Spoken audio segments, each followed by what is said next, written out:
I have with me Shrikant Shetty. Mr. Shetty, let me start off by asking you that if at the beginning of the day you expected Jio to be, give something to Reliance stock, are you convinced that this is going to take some time? Yes, this is going to take some time to figure out. I mean, we were very clear that yes, the overall, if there is a disruption in the overall telecom market, then clearly we should avoid the stocks like which are existing. So Bharti Airtel, or for that matter, Idea. This is a sector which will clearly be an avoid space from an investment point of view. For consumers, this is great news because they get the products and services cheaper. But from an investment standpoint, I don't think there's much of interest in any of these stocks because we're not sure how this will play out ultimately. It's very clear that in the near term they will be under pressure. Both the incumbent players will be incumbent players are bound to be under pressure. So clearly one want to avoid them. From a Reliance point of view, the kind of investments they have done into it, we're still not sure whether that will pay off given the kind of announcements which have been done. So even that remains an uncertainty whether the kind of investments will pay off for Reliance, whether they'll be able to generate enough returns for investors to be happy in that. So again, it's basically from an investment standpoint, as I said, it doesn't affect us much. As for a consumer standpoint, it's a very, very good thing. So the consumer should enjoy and the investors should avoid. I missed your call on Reliance. Could you just repeat that? Would you still say wait and see what's going to happen even for buying Reliance? Yes. Yeah, I think from a trade perspective, we had a trade, but from an investment perspective, we still want clarity on whether whether the investment really pays off. That's something which one wants to get clarity on. If we find signs that yes, the investment pays off, the kind of investment which has gone into this, then I think it does make a case for Reliance from investing into Reliance. Yes. Because I was looking at some of the estimates that were made and the worst case scenario that was being drawn out by a lot of analysts, where they suggested that free calls, very cheap data, that almost 50 to 60% of FY17 to FY18 earnings will get wiped out for Bharti, and almost a big drop for Idea Cellular. I've worked out the consensus figures, and these are only for FY17, and still half a year left. So let's pull up Bharti first, and there, if you look at that PAT number for Bharti, that's close to estimate. This is the consensus estimate, is about 5,500 odd crores. EBITDA at close to about 37,500 crores. Top line of 1,03,000 crores. How do you think that this is going to go down? What kind of estimates have you made on this? We are yet to come out with any estimates. I think analysts might be working on it. I'm sure we'll have estimates by then. But as of now, going by what the numbers have been announced, and there clearly is an understanding that yes, there will be difficult times for the incumbent players, and given the kind of transition which is possible in the sector, and this is a disruptive move which we are seeing. So clearly there is going to be downside risk to the profitability which they currently enjoy. And if you look at the income operators like Idea, they've been already under pressure. If you look at last 3 quarters performance, its profitability has consistently fallen. So clearly when there's more further pressure down in terms of competition, down 10% Idea in a single day. And I'll just pull up the financial estimates as well for FY17. And there you'll see that Idea has already got a slightly lower EBITDA margin of about 34%. 13,600 crore is the estimate for Idea, and about 1,400 crore PAT, and that could be significantly under pressure. Now, Idea has also announced a fundraising plan. So that puts it more on a sell mode. If someone has it, would you say just sell and wait?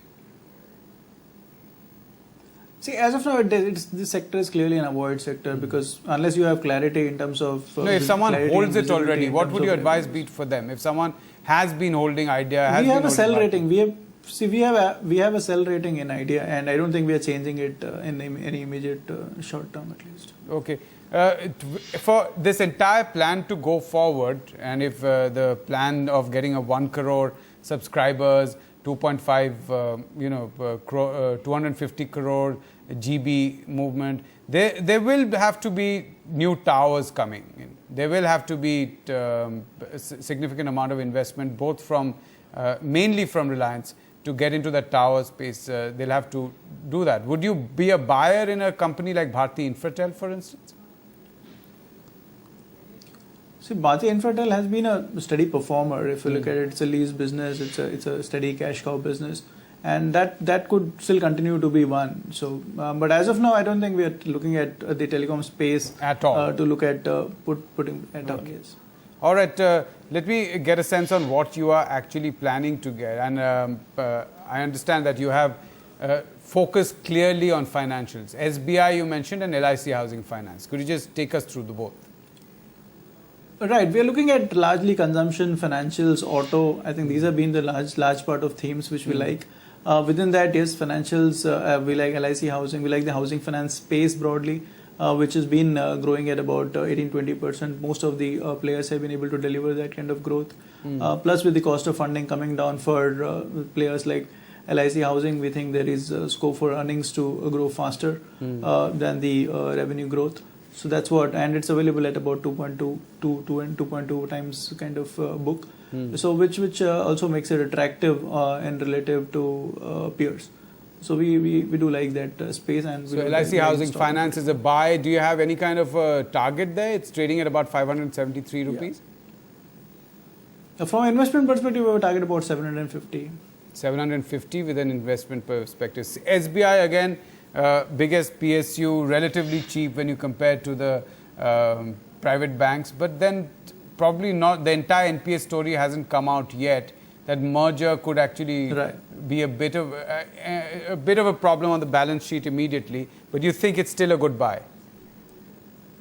Right. If you want to bet on PSU banks, I think this one is one which you can bet on a valuation basis, relatively cheaper, as you said, and that's what we're looking at.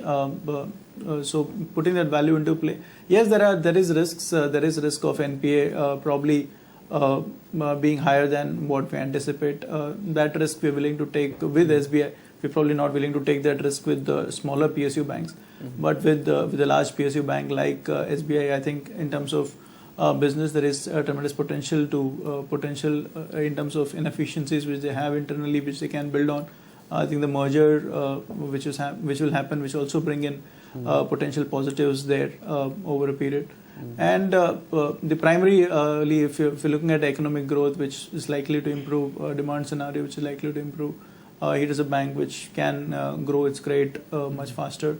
And I think we're looking at a scenario of NPA where NPAs should logically improve from here on, and not really go worse. So the fact is there is a bit of risk, but then that risk reward ratio turns out to be favorable. Buying at just about one-time book, there is a scope for a good return to be made over the medium term. And what's the target here with an investment perspective? I think we'll look at upwards of 300 kind of levels for SBI. SBI. Okay, you also have Mahindra and Mahindra, right? Are you a little surprised by the low agricultural growth number that came in, or you think that this is going to get reversed? Yes, the first quarter number, I mean, if you look at the GDP number, yes, the agriculture number did come in lower than what we're anticipating. But yes, we are expecting that things will improve going ahead. We have seen normal monsoon, so better than normal monsoons this time round. So I think the benefit of that should come through in probably the next the numbers which we start seeing. So that should do well. And in fact, if you look at Mahindra, what they've been guiding for, and they've been able to deliver in that sense in terms of growth in volume numbers. So that also looks pretty favorable, and it's again a stock which not done much over the last 2 years in terms of auto space, and they had issues with the UV space. Their tractor business was not doing well.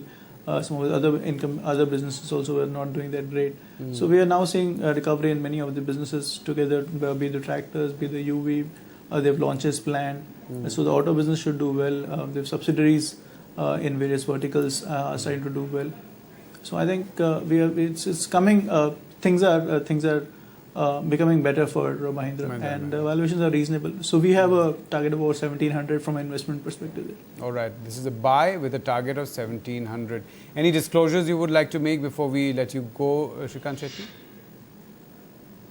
No personal holdings, but yes, all the stocks or the recommendation would be there from a house perspective, and we would have recommended those to our clients. All right, thank you so much for joining us. Pleasure talking to you as usual.